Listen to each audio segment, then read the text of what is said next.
Not too long ago, I watched a comedy adventure on Netflix that provided some, unexpected wisdom. While neither the acting nor the story were all that great, something did catch my attention.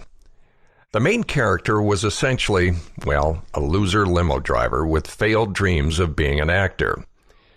Now, a big part of his problem was how he went through his daily life so completely numb. Then at one point in the story, out of reactive frustration, he punches his own face hard and discovers to his exquisitely painful delight that he felt more alive than ever before by doing so.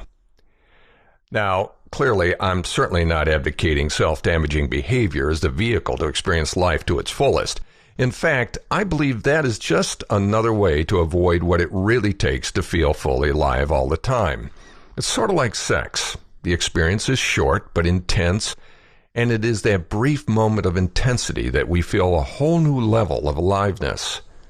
Once it's over, however, and we get our fix, we are good for a while as we go back to being numb until the hunger for aliveness rears its demanding head once again.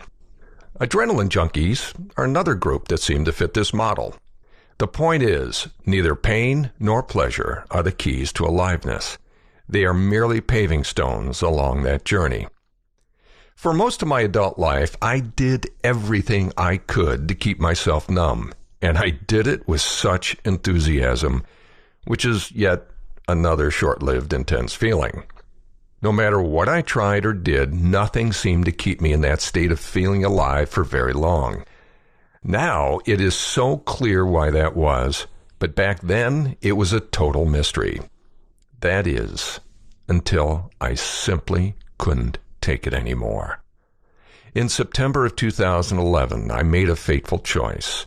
I drew the proverbial line in the sand of my life and chose to step over from being very shut down and numb to being fully heart open, vulnerable, and most importantly, willing to feel everything.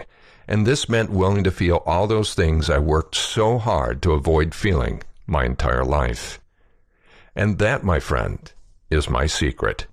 Simply being willing to feel everything, especially those things that don't feel so good. What I've learned is that there is no one-way valve for feelings, no filter that keeps the bad stuff out and only lets in the good stuff. There are no bad or good feelings, just varying levels of intensity and pleasantness or unpleasantness. In the words of Michael Brown, author of The Presence Process, life is not about feeling better. It's about getting better at feeling. Think about that for a moment. The willingness to say yes to all of your feelings is saying yes to life itself. This includes saying yes to uncertainty, saying yes to experiencing painful as well as pleasurable experiences, and saying yes to not allowing numbness as a coping behavior. While I live in California and love the ocean, I'm not a surfer. However, I think I have a pretty good idea as to the zen of it. Every wave is different, has its own personality and energy. Any surfer who's foolish enough to fight a wave will end up losing every time. And the wave simply doesn't care. It just is. Skilled surfers know how to harmonize with the power of the wave, thus use it for a great ride. I have found, at least from my perspective, life is a lot like surfing. We are constantly presented with a series of waves in the form of experiences, feelings, challenges, and so on. If we choose to ignore these waves or be numb to them, we will end up wondering what just hit us or why things just don't seem to work out. If we choose to fight these waves, the wave will always win. We'll end up wiping out, and we can end up feeling victimized. Some waves are awesome. Some are scary as shit, and may even inflict a great deal of pain no matter how skilled we are. The key thing to remember here is that these are waves, which means they come and go. If you're feeling awesome one moment, something will come along to change that experience. Likewise, if you find yourself with challenges and pain, that too will pass. The better we get at reading each of these waves, the more likely we're able to harness their energy to have the ride of our life. but it takes a willingness to acknowledge and experience each one. There's simply no substitute for that. You want to feel fully alive all the time? Simple. Just insist on feeling everything. This means not giving in to the temptation of numbing yourself through distraction or short-term intense activities. I said it was simple. I didn't say it was easy. The fact is, it can be very challenging to insist on feeling everything fully all the time. Sometimes things can be so painful that we will do anything to make them go away. But in so doing, our aliveness dies a little death in the process. What can help is putting yourself in the position of the observer.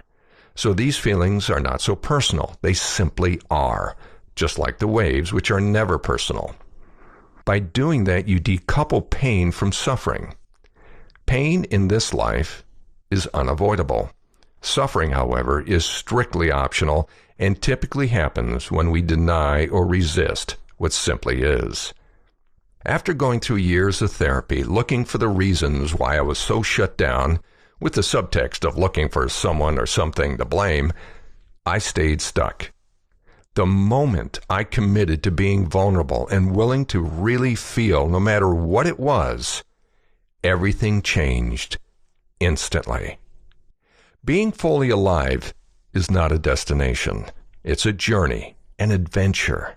And all it takes is you saying an unwavering yes to all of it. Thank you for joining us for another episode of Extraordinary Intimacy with Michael J. Russer. For all speaking, media interviews, and workshop inquiries, go to michaelrusserlive.com. For private intimacy coaching, send an email to coaching@michaelrusserlive.com.